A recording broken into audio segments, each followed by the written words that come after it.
오늘 주제는 무엇인가요? K2 전차 폴란드 2차 수출 계약입니다.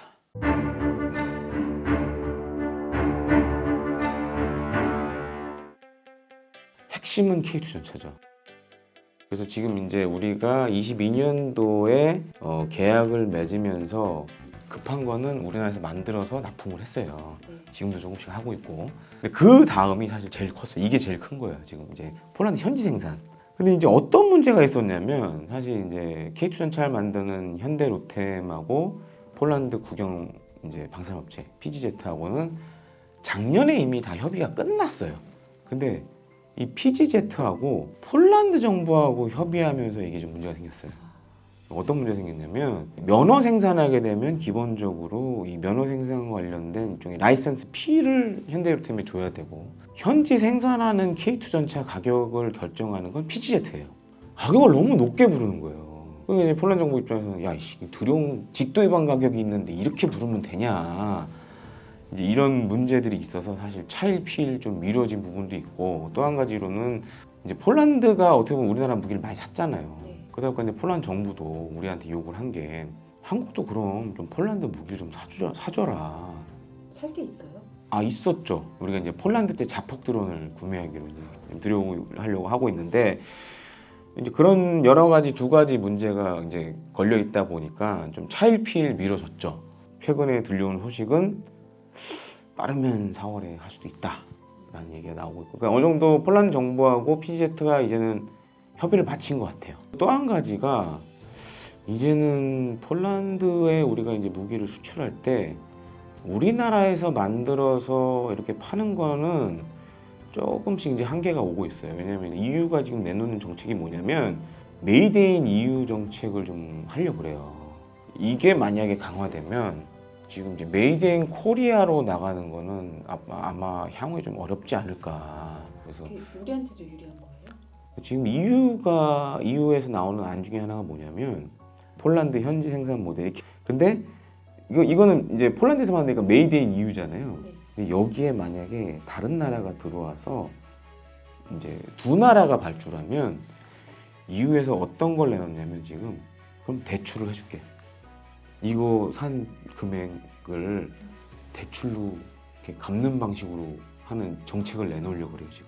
구매자 입장에서 훨씬 유리하죠. 처음부터 이제 생돈 드릴 일은 없으니까. 그 목적이 그거예요. 메이드 인 EU 무기를 해야 된다라는 그게 되게 강하거든요 지금.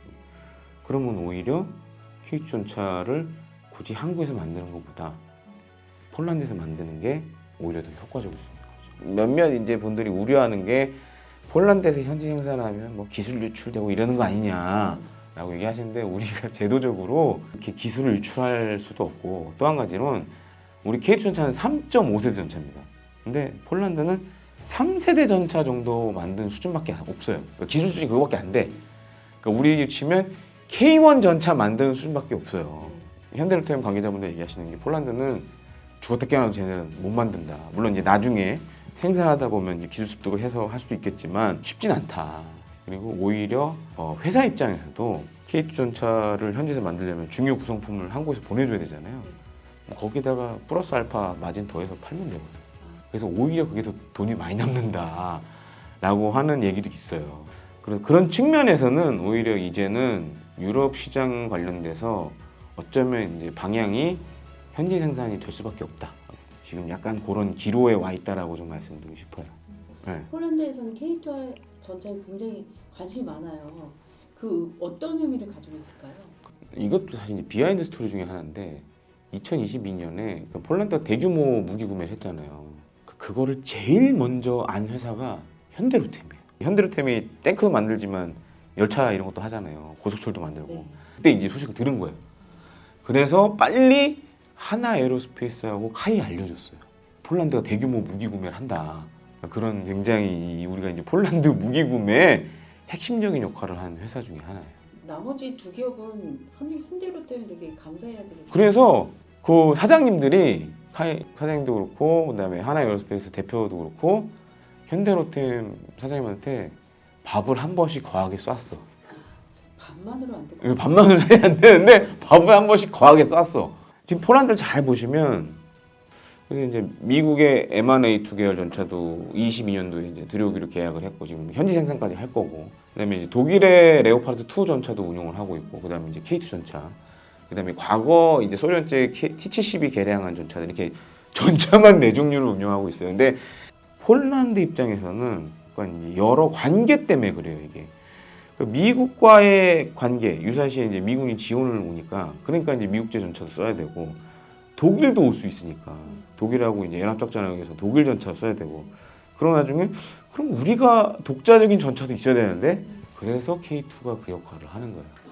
그래서 이제 향후 지금 배치되는 K2 전차들이 주로 어디로 가냐면, 폴란드 지도 잘 보시면 요 발트해 쪽에 러시아가 갖고 있는 땅이 하나 있어요. 칼리닝그라드라고. 쪽하고 벨라루스 쪽으로 이제 우리 K2 전차들이 이제 그쪽으로 아마 배치가 될 예정이에요. 그러니까 어떻게 보면 폴란드 입장에서 가장 최전선. 우크라이나 쪽도 이제 국경을 맞대고 있잖아요. 거기는 미국에서 도입하는 M1A2 계열 전차들이 글로 가고, 그 다음에 이제 뒤쪽에는 독일에서 들여온 레오파르트 2가 이제 담당을 하고, 폴란드 입장에서는 물론 한국산 전차지만 거의 자국산 전차 같은 역할을 향후에는 하지 않을까. 대영 제국에 오신 모든 여러분 환영합니다. 또 한 가지로는 그러니까 레오파르트 2나 M1A2 같은 경우에는 4명이 필요해요. 조종수, 사수, 뭐 장전수, 전차장 이렇게 4명이 필요한데, 잘 보시면 폴란드는 T-72 전차를 운영했단 말이에요. T-72 전차는 3명이 타거든요. 그러니까 조종수, 사수, 그 다음에 전차장. 그러다 보니까 K2 전차는 그대로 가면 돼. K2 전차 3명 타니까.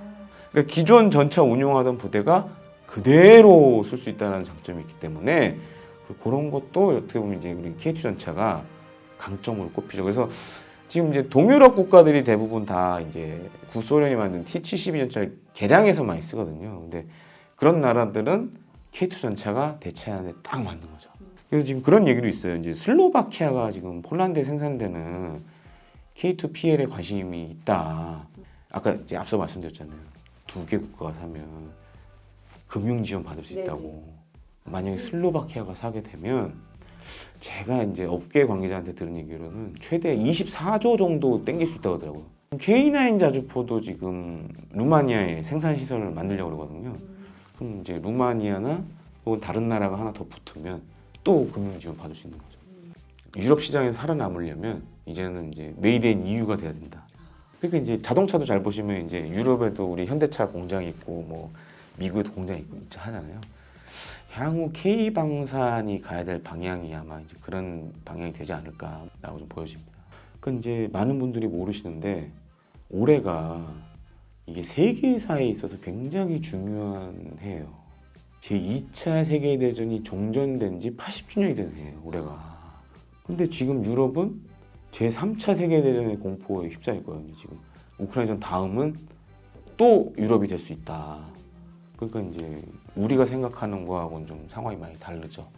그만큼 이제 국방비도 많이 쓰려고 그러고, 자체 무장도 많이 하려고 그러고. 그리고 더 중요한 건 폴란드 두타 대통령이 나토에서 그런 얘기를 했어요. 우리가 왜 한국산 무기를 살 수밖에 없었냐. 우크라이나전 발발했는데 유럽은 준비가 전혀 안 돼 있었다. 근데 한국은 주문한 지 1년 만에 왔다, 이게 다. 그러니까 로켓 배송, 우리가 흔히 이제 로켓 배송 측면에서 한국이 대단하다라는 거를 유럽에 좀 각인시켰죠. 폴란드 대통령이 직접 그거를 나토 회의에서 얘기했어요. 어떻게 보면 굉장히 우리한테는 고마운 역할을 해줬는데, 정말 이제 그런 것들이 이 폴란드 수출이 어떻게 보면 이 K 방산이 유럽에서 자리 잡을 수 있게끔 해준 참 이게 로또였다. 21년도에 되게 안 좋았거든요, 다들. 말레이시아 수출을 해야 되는데 말레이시아에서 막 질질 끌고 막, 그 다음에 K2 전차도 막 그때 4차 양산 되네 안 되네 이러면서 막, 제가 마지막으로 21년도에 썼던 기사가 그거였거든요. 거기 이제 K2 전차 중요 구성품 납품하는 중소기업 사장님들 만나서 인터뷰를 했었는데, 4차 양산 안 되면 나 회사 문 닫을 거다.